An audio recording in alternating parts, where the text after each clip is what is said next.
representative is here and Mr. Brandon is here already. I'm going to pass this over to Judge Trigasa.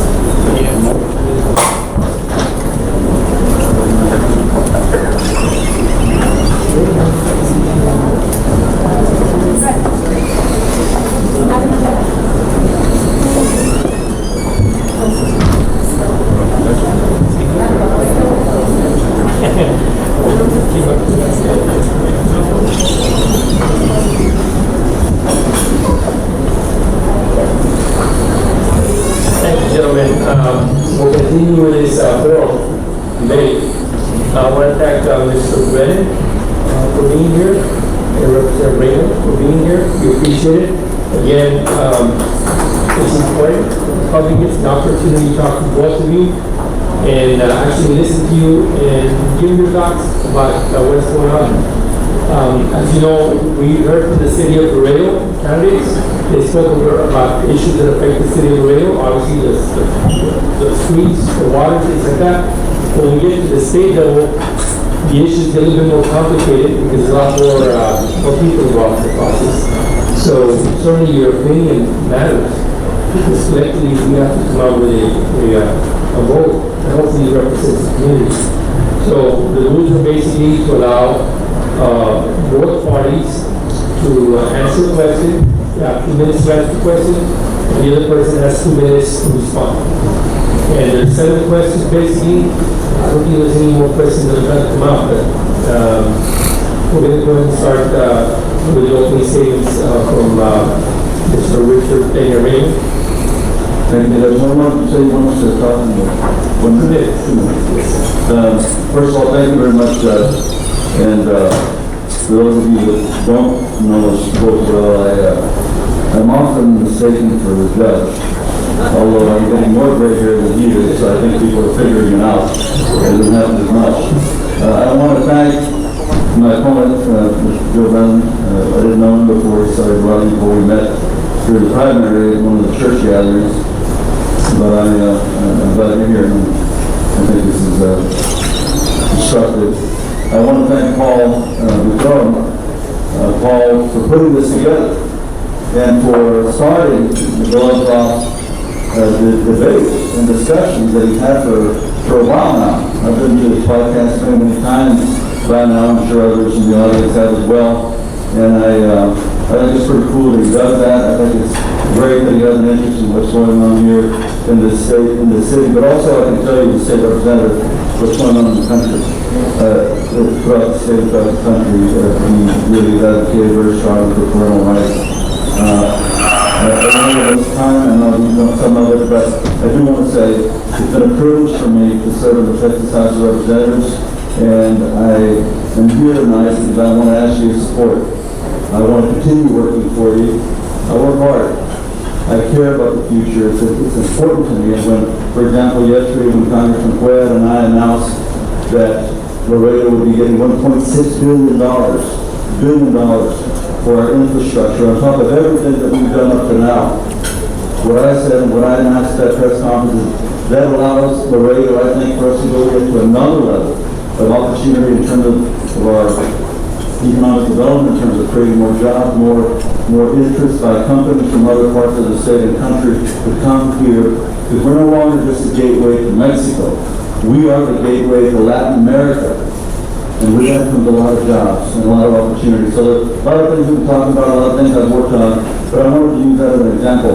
Congressman Quaid worked to pass that in Washington. In the U.S. House of Representatives, I might add, since I'm a Democrat and I'm opposed to the Republican, 87% of all the Republicans in the United States House of Representatives voted against that bill. None of the Republican members of Congress in Texas voted for that bill. They all voted against it. And when it came to Texas, and we fought hard to make sure that Laredo got Mr. Reagan. More than our fair share. Mr. Reagan. Thank you. Okay. Mr. Bennett. Thank you. First of all, I'd like to thank all of you for taking time to come out and visit with us this evening, get to know us a little bit. Very few of you probably know me. We've lived in Laredo for 24 years now, raised our family here. And we found that Laredo is probably the most beautiful place along the U.S.-Mexico border to live when you take into consideration everything. Its proximity to the United States, proximity to Mexico, and just in the weather here is beautiful. We love it. And people say, well, why are you running? I got to run for office before I'm 11. And I am running because I was raised that we, as people in the United States, owe it to the next generation to leave a better life for those that come behind us. My forefathers left us a beautiful life. Now it's up to us to leave a better life for my children and grandchildren. There are many things that are great about Laredo. There are some things very specifically that we do have to fix in Laredo that are specific to Laredo. One of them, of course, that I feel very strongly about is border security. Unfortunately, a couple of days ago, the son of a good friend of mine died from drug overdose. As heroin base fentanyl was brought across the Mexico border. The Democrats in this country are leaving this border open. They're not allowing our courageous border patrol and customs border protection people to keep these bad actors and this stuff out of this country. And I want to do whatever we can from the state level to try to keep that, my poor language, garbage from coming into the United States anymore. There's too much danger for our children. I can't think how I feel if one of my grandchildren, even one of their friends, when they came close to it. We have to keep away from it. It has to be stopped. And this extremely poor administration we have in this country is allowing it to come in. They're going to continue.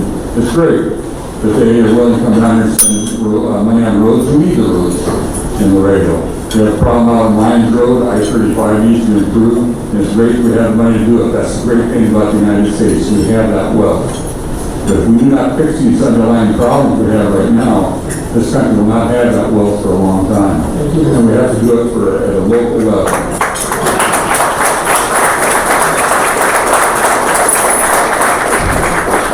As part of the city representative position, there are certain issues that affect the culture and more so. So I'm going to ask a couple questions that the state representative gets a chance to vote on that are culture related. And the first question was the issue of abortion.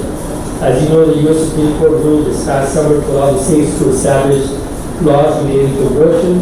In 2020, Texas passed a law banning abortion after 6 weeks, and there's medical complications to the mother. We also made it legal for any person to assist a woman with an abortion after 6 weeks, may be charged for felony. In essence, criminalizing an abortion after 6 weeks. The governor has said that Texas has a Plan B medication that is available for the mothers. They can even get pregnant. They might get pregnant within that 36-hour period afterwards. So the question really is an issue of choice and whether or not what would be your vote in the Texas legislature if this continues to be an issue in the state legislature. So, Mr. Raymond. Well, first of all, you know, I'm someone who's always said I'm a pro-life Democrat who believes in a woman's right to choose. Well, I vote Democrat because I'm proud to be a Democrat when I'm talking about the differences. I don't want to send a woman to jail because she was raped. I will not vote to send a woman to jail because she was raped and didn't want to have a baby. The position the Republican Party has taken is an irresponsible and cold-hearted one. If you're a woman in this state, because of the Republicans, and you are raped, or you're a 10 or 12 or 13-year-old little girl, and your father or your uncle or someone related to you molests you and you get pregnant, what the governor just said is you better figure out taking some medicine and get rid of that baby within 24 hours, or you cannot have an abortion.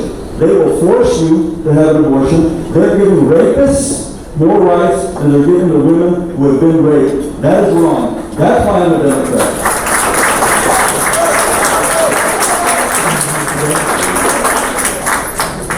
I believe the story's a little distorted there, but I am pro-life. There is no justification for abortion. In the case of a rape or an incest, one thing we do need to attack is these liberal, democratic prosecuting attorneys that let these rapists and these abusers off with a slap on the wrist.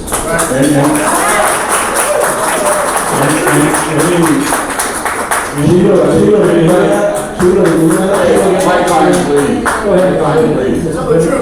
just insulted my district attorney. That's right. I did. Rightfully so. These,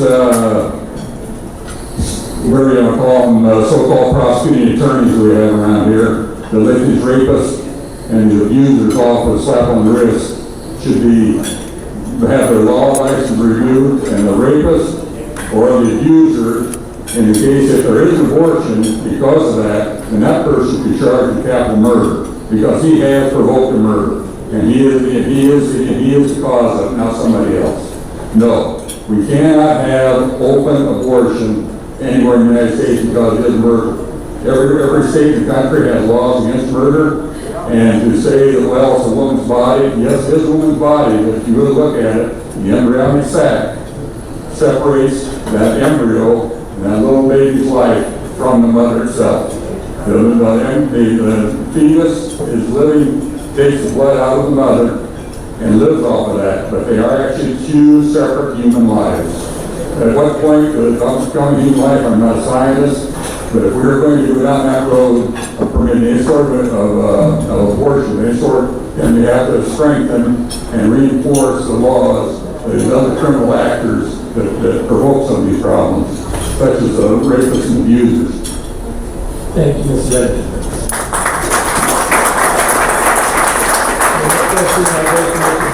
Members of the Republican Party in the state and national level have continued to say that there's an invasion occurring on our southern border by presumably undocumented aliens crossing the border illegally.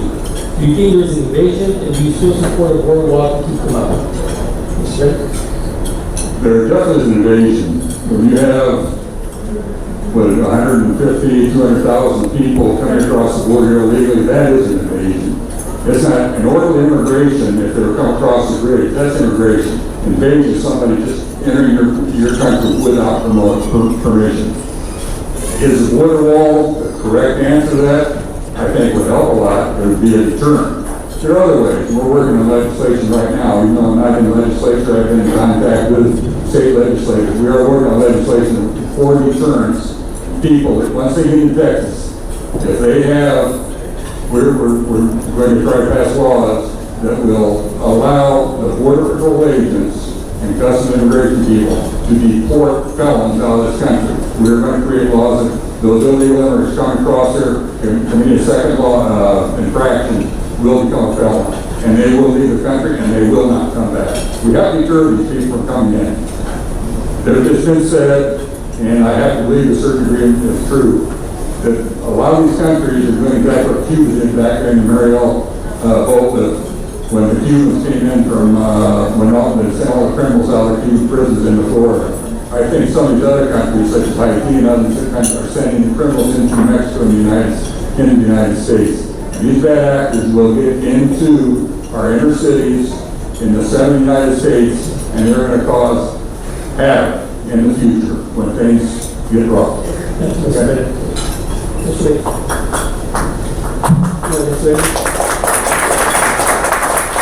Thank you. I was not for the Berlin Wall, and I'm not for a wall here in Laredo or anywhere on the Texas-Mexico border. That's not the answer. Mr. Brennan should well know what he told me when I first met him earlier this year, that he moved to Laredo from Indiana because he wanted to come and you know, I guess do well with maquiladoras. I don't think he worked on the assembly line, but he came and worked in the maquiladoras, cheap Mexican labor. That's how he made his money. And here's the fact. 95% of all the people that come to this country illegally come here because United States citizens are giving them jobs. That's why they come.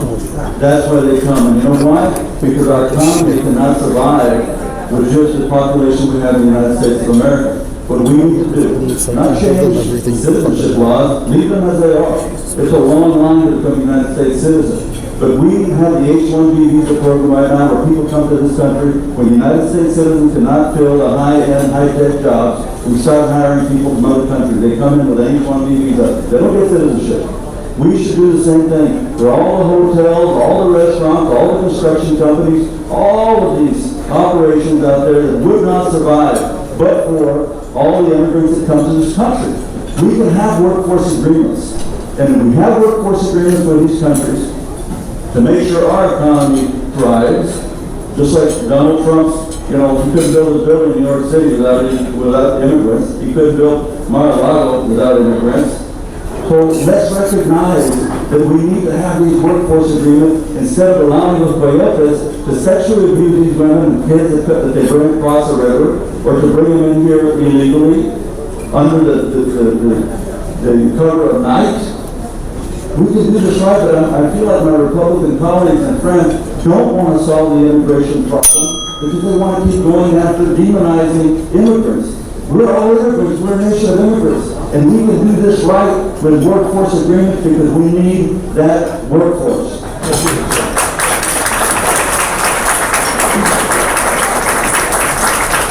The next question goes to Mr. Raymond. Last summer, you and several members, many members of the Democratic Party left in the middle of the legislative session to legislate to keep the legislature from passing voter registration and voter ID laws. The governor said that to do not ensure elections integrity.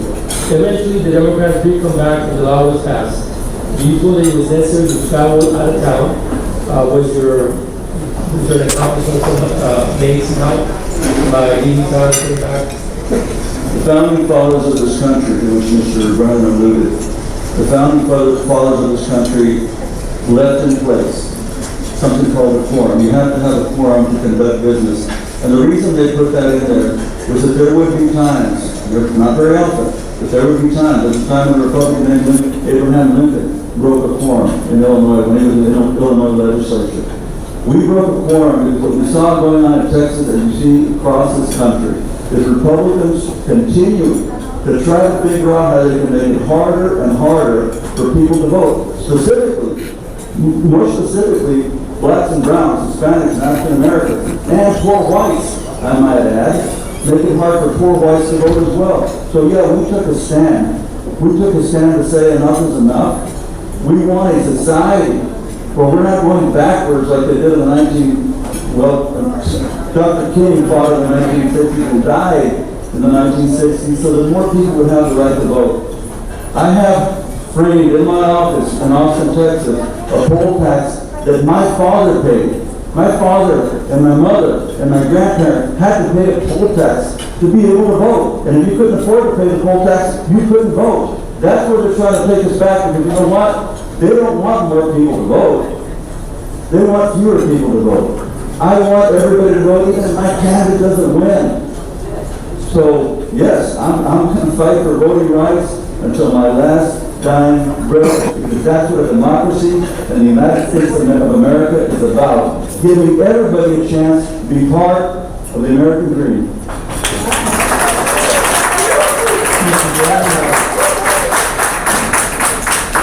Where our forefathers wrote into the Constitution of the United States was U.S. citizens can vote, not just anybody. That's the most important thing. We have to protect our voting laws. It isn't just a 2020 election. It was 2016 election. It was a 1992 election. There's been a lot of elections through the years that have been fraught with fraud. And that fraud has been brought on by bad actors within the local election commissions.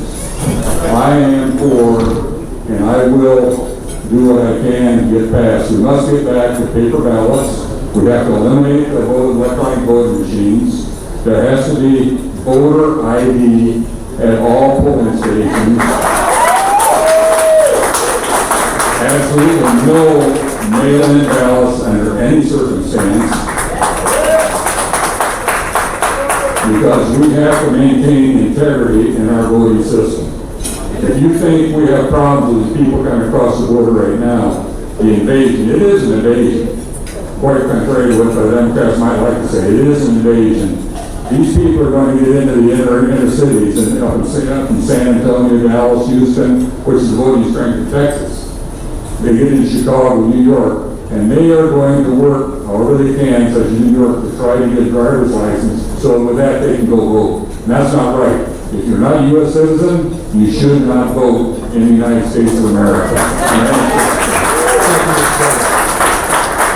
The next one goes to Mr. Brennan.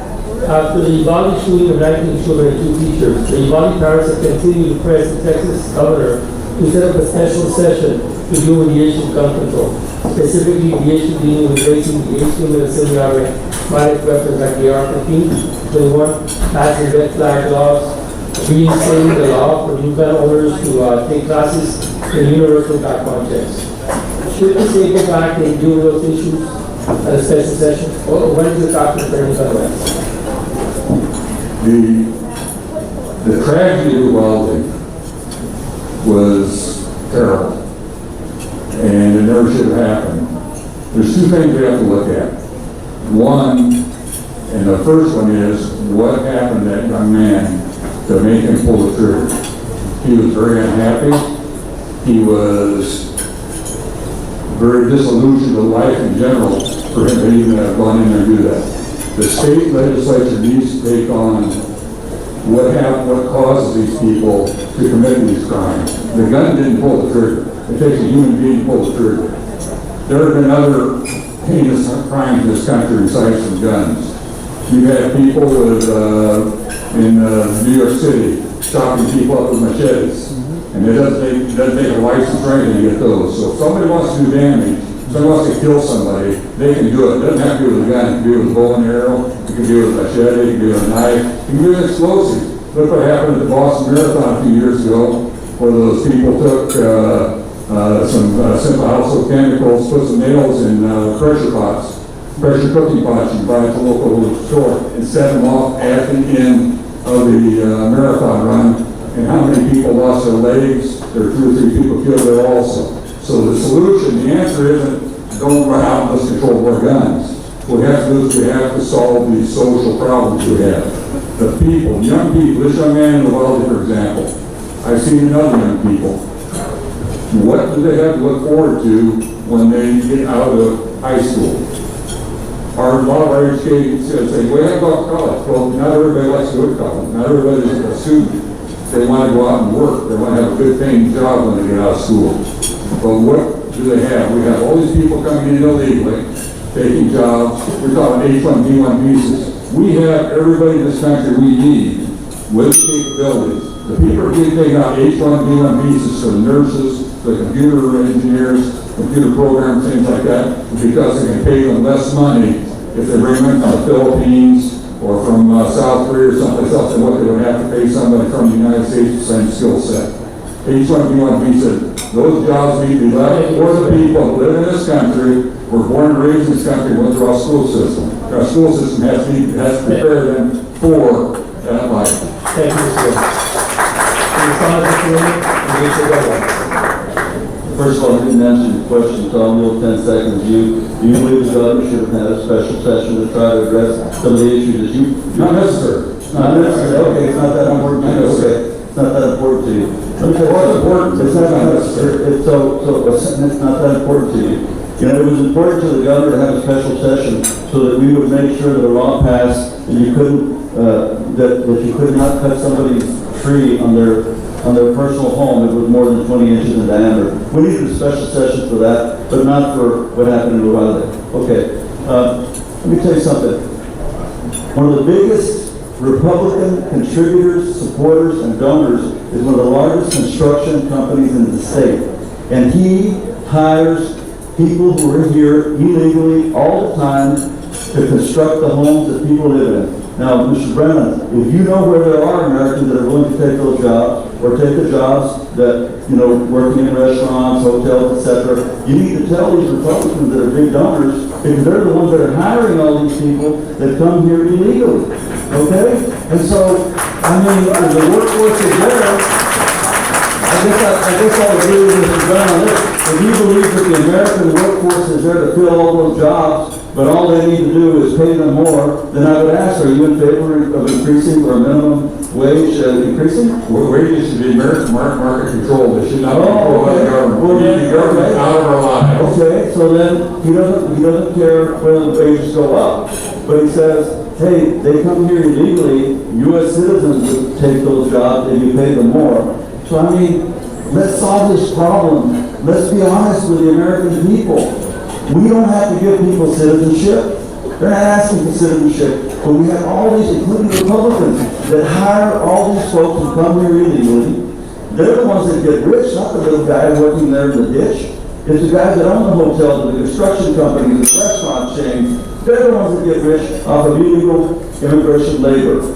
You got wealthy with cheap labor and the others. Well, they're doing it over here now. The next question,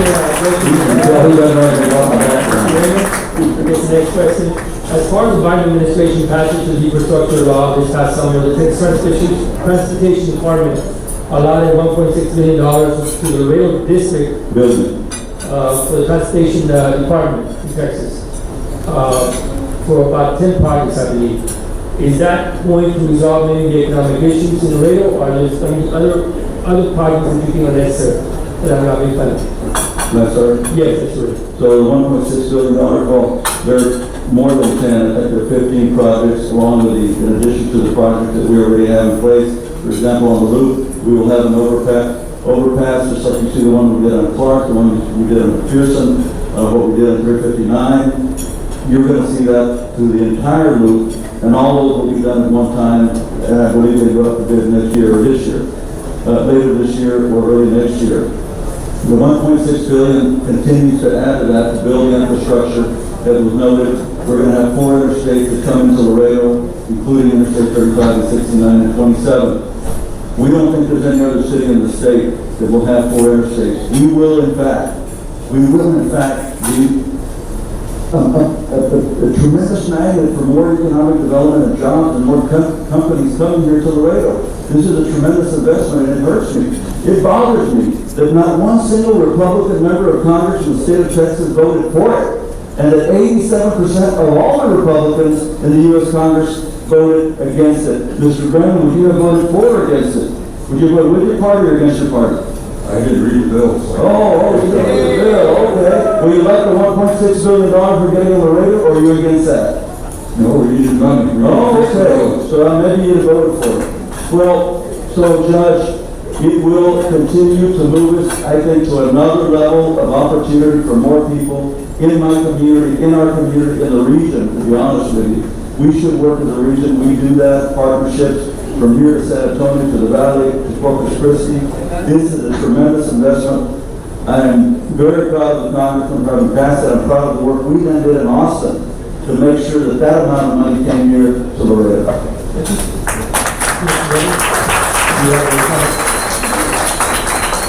That was a great gift from the U.S. taxpayer to Laredo. We do need it. Mine road needs to be fixed. I-35 needs to expand 8 lanes between here and San Antonio, and we do need to fix the loop. And loop, should have had unlimited access. It should have been limited access ever since the day it was built, and that needs to change. But all those things we do with the roads are going to be great for the next 5 to 10 years. But we have a bigger problem. If we don't fund the problem we have with the water system here in Laredo, we are not going to have to worry about the roads, because we're not going to have any water to drink here. We have to have the water to survive. I've seen comments in the local newspaper about how, well, maybe the city got their application late, or this or that or the other. But a true representative of Laredo will be proactive. They'll be working with the city council, with the community leaders. What does the city need in the future? They'll look forward and be working with us and trying to get that information to the city, what they need to do ahead before it's too late, so they can get the funding when they need, if there's any funding, or look for ways for them. We cannot keep up this merry-go-round right now for every 1, 2, or 3 years. We having to boil water, having bring water into certain parts of town. The sewer system has to be fixed. That should have been fixed through the years. It's a city problem. It's not a state problem. I agree with that. But now it's become a serious problem that if it's not fixed in a short order, and I'm talking for the next 10 years, we won't have to worry about all these highways we want to build because there won't be any water here to drink. We can no longer depend upon the Rio Grande River. You have El Paso and every other city within the Colorado watershed taking water out of that river. We have to find an alternative source. It's going to be very expensive, and maybe a joint effort between government and private enterprise. Well, we better get working on it, and we better get the state working with the city and helping them however we can. It's going to be proactive on behalf of the state because the city does have limited resources. The state has a lot more information and a lot more sources to work with to help the city with that. Thank you, Mr. Ray. Next question for you, Mr. Bennett. There's a polarization that seems between Democrats and Republicans nationwide on several issues, including the January 6th insurrection, and what the Republican state was not an insurrection. And there is a widespread belief that the Republican Party, many members feel that there have been election fraud throughout the country back in 2020 during the president's election. Eventually, President Biden was officially certified as a winner by Congress on January 6th. Republican Vice President Mike Pence. Still, poll after poll still showing that Republicans do not believe that he has won that election. Could you tell me what your thoughts are concerning that issue?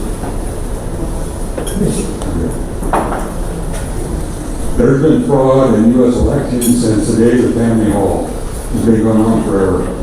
The elections are controlled at the local level. They have to be controlled by the local election commission. It's up to each one of us to become active in the local elections to try to prevent fraud. What happened on 6th of January, I wasn't there. I've seen what news reports put out. There's different stories. And honestly, I think it's something that, I think it's been, I'm not going to say it's overblown. It's something happened there. Who actually did it? Some people say it were these people from the Trump backers. Some people actually say the BLM people went in there and were actually broke into the Capitol. Or the Antifas were in there actually causing the riots. What was it? We don't know. None of us were there. People were sitting out there in the audience shaking their heads. You don't know, you weren't there. I wasn't there. Richard Reagan wasn't there. So none of us really know what went on down there that day. And I don't know with the supposed FBI system we have in this country nowadays, I don't know if we ever will really know the truth. Thank you. Mr. Ray? Mr. Ray? One word answer comes to mind. Wow. Let me tell you something, man.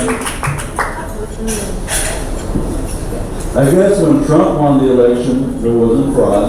Those were legit. I guess when Bush won the election, those were legit. There wasn't fraud. I guess when the first Bush won the election, that was legit. There wasn't fraud. I guess when Reagan won the election, but when the Democrat wins, oh my gosh, Joe Biden won by 7 million votes. Man, they stuffed a lot of ballots. I guess they must have stuffed a lot of ballots. I don't know you, Mr. Brennan, but for you to follow someone, I guess you're following Trump, who everybody knows is crazy, man. I mean, if we pass red flag laws, which I hope we do, Donald Trump would never be able to buy a gun, okay? Let's just start with that. But United States members of the Congress, U.S. House and Senate gathered to be presided by a Republican named Mike Pence to certify the vote.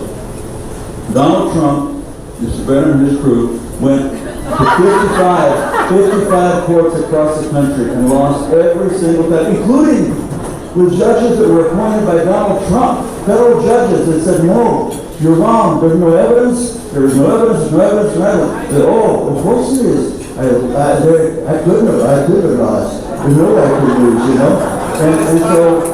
And so they set up a gallows, they set up to hang. Y'all see that? Maybe Mr. Brennan didn't. To hang Mike Pence.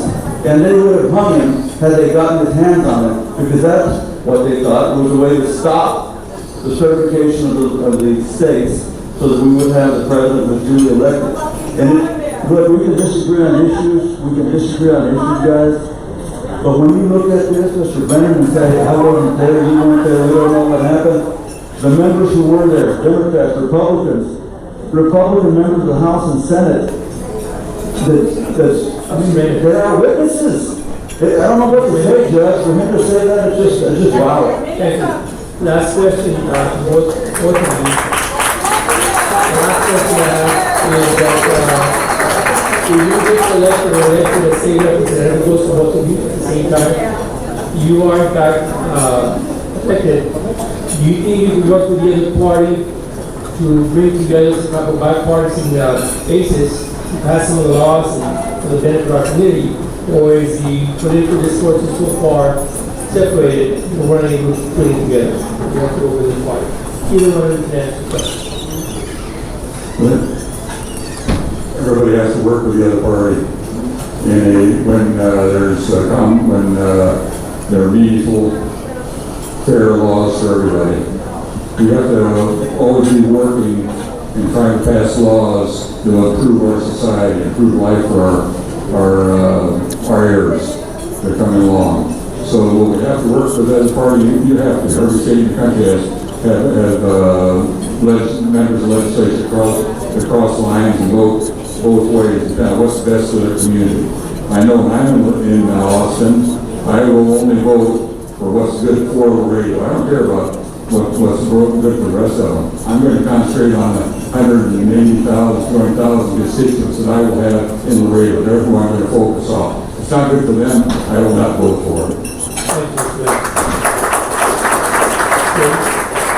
Well, Judge, all I can say is, of course, I'll continue to.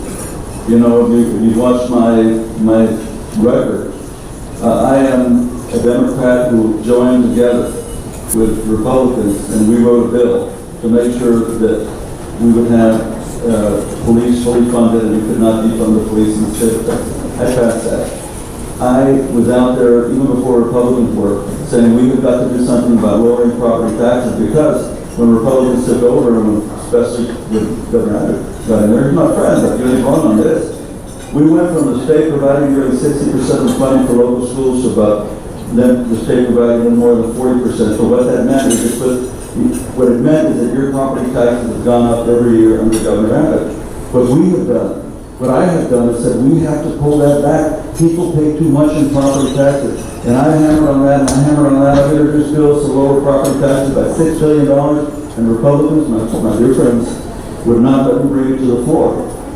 And when we push to increase the investment by the state into local schools so that we can lower property taxes, we run into a wall.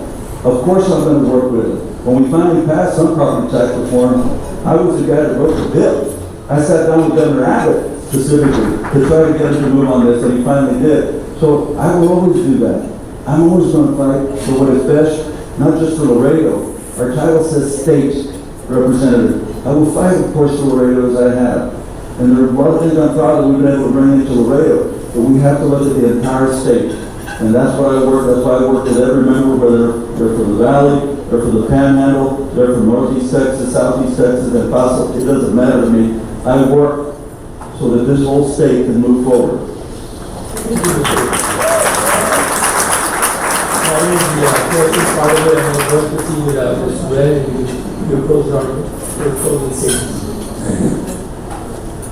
But I enjoyed this discussion this evening. For many, both of us have very distinct ideas how we look at things. I am conservative.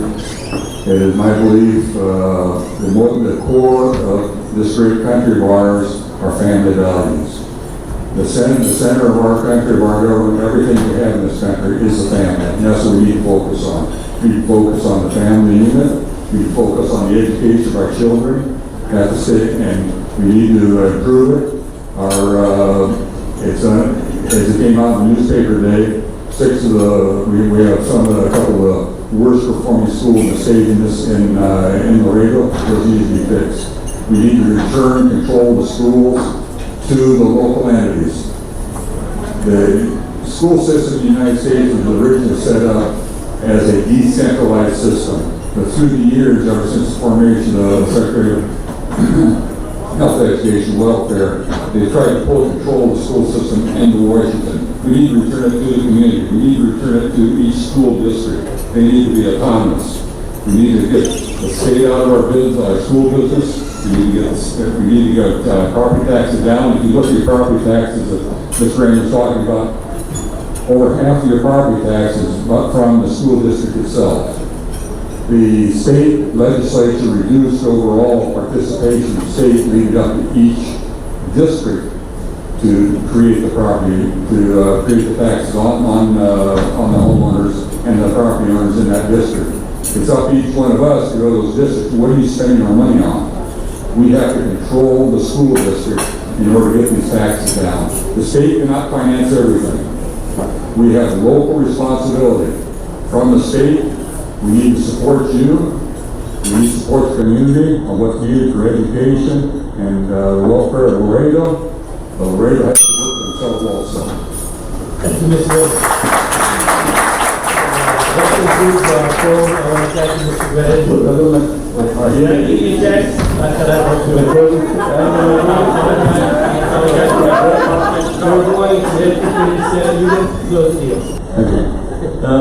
So Mr. Brennan is right, the state can't pay for everything, but what you have to have are priorities. I've served 8 years on the Appropriations Committee, including as vice chairman of the Appropriations Committee, and I've said this many times. It is about priorities. And if you don't want to make those hard decisions, you don't have to run for office. Nobody makes you. I have always said public safety is number one, and we have to make education one of the most important priorities in our budget. I will fund education so that we can cut local property taxes. He won't. He's going to property taxes be high. But that's my priority.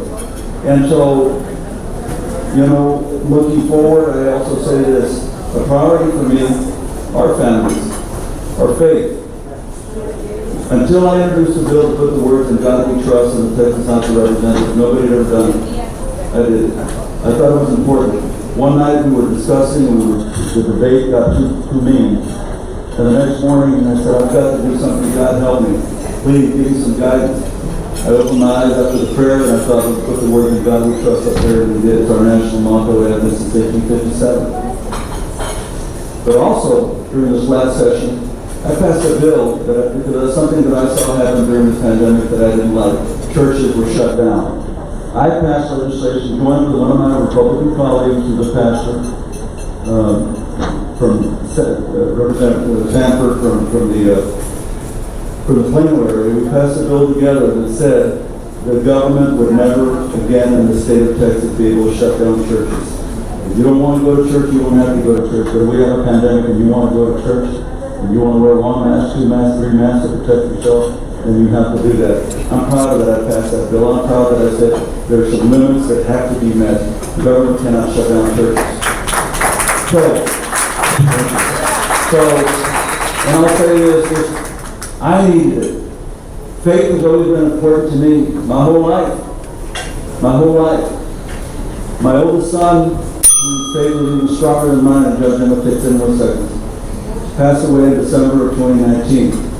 But he went to church all the time. He read the Bible since I put it in his hands when he was 16 years old. And I would go to church with him. When he passed, I would go to church, and I would sit where we sat. And when they shut those churches down, I needed the church, and government didn't let me do it. That's why I passed that bill. And no person will ever have to go through what I went through when I needed that when I lost my son. No person will have to go through, because this Democrat right here made sure that that bill got written and passed. Thank you, Mr. Ray. Thank you, President. That concludes the Freedom Forum. We're going to take a 5-minute break, or 10 minutes, and then we're going to finish off with the Mayoral race.